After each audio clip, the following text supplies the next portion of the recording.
Bukan menjadi rahasia lagi kalau CIA, lembaga intelijen Amerika, sering menggulingkan sebuah pemerintahan yang sah. Ada 5 hal yang mereka lakukan dan sampai sekarang mereka masih tetap melakukannya. Yang pertama yang dilakukan adalah, dan yang ini adalah paling sering, yaitu membiayai oposisi. Cara ini adalah cara yang paling aman dan metode paling murah dari CIA. Bisa hanya memodali memberi uang kelompok oposisi atau memodali mereka yang akan melakukan kudeta. Iran di tahun 53, Vietnam di tahun 63, Brazil, Guatemala, salah satu operasi intelijen dengan model ini yang dilakukan oleh Amerika. Cara nomor 2 yang paling sering dilakukan adalah dengan assassination atau pembunuhan. Membunuh pemimpin lalu menggantikan dengan pemimpin yang pro-Amerika. Misalnya Patrice Lumumba di Kongo, dan banyak lagi pemimpin-pemimpin berbagai negara yang tidak jelas kematiannya tapi didesain oleh Amerika agar digantikan dengan pemimpin yang pro-Amerika. Lalu, cara ketiga yang paling sering dilakukan oleh CIA adalah melumpuhkan ekonomi, atau dalam bahasa akademinya adalah economic assassination. Perang tarif dengan Cina, embargo perdagangan, dengan cepat akan merubuhkan sebuah negara seperti Kuba sampai sekarang di embargo. Kemudian Chile di tahun 70-an ketika Allende yang melakukan nasionalisasi atas aset-aset Amerika membuat Presiden Nixon memerintahkan CIA dengan kalimat "Make Chileans Scream" atau membuat bangsa Chile menjerit. Yang terakhir, Pinochet mengkudeta Allende. 2 hal itu dilakukan di sana. Tekanan secara ekonomi lalu mendukung kudeta oposisi. Lalu saat ini misalnya serangan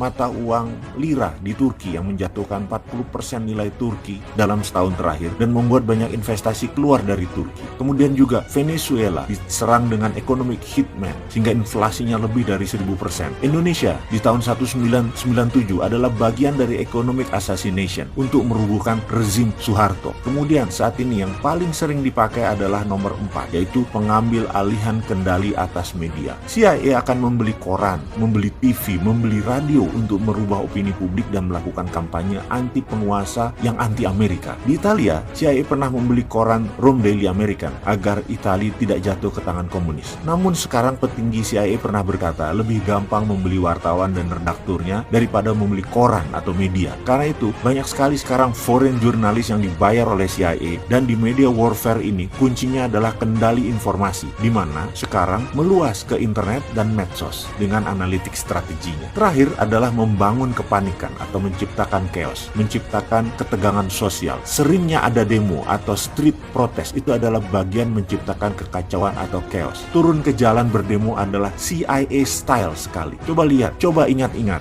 di Indonesia yang sedikit-sedikit turun ke jalan, belakangnya pasti siapa? Kita bahas detailnya di chapter yang lain. Dan pastikan mereka yang turun ke jalan itu tidak tahu apa motif asli demo tadi. Itu adalah kunci sukses demo. Misalnya tokoh Iran Muhammad Mossadegh yang menasionalisasi aset minyak Inggris di tahun 53, digalanglah demo besar-besaran sampai terguling, dan kemudian boneka Amerika Syah Iran dijadikan monarki lagi. Juga demo panjang Hong Kong saat ini, demo besar misalnya kemarin di Malaysia untuk menggulingkan Najib yang pro Cina beberapa tahun yang lalu. Ini semua adalah sedikit informasi tentang organisasi rahasia dan bagaimana operasinya, dan masih banyak lagi yang sebenarnya kita tidak tahu.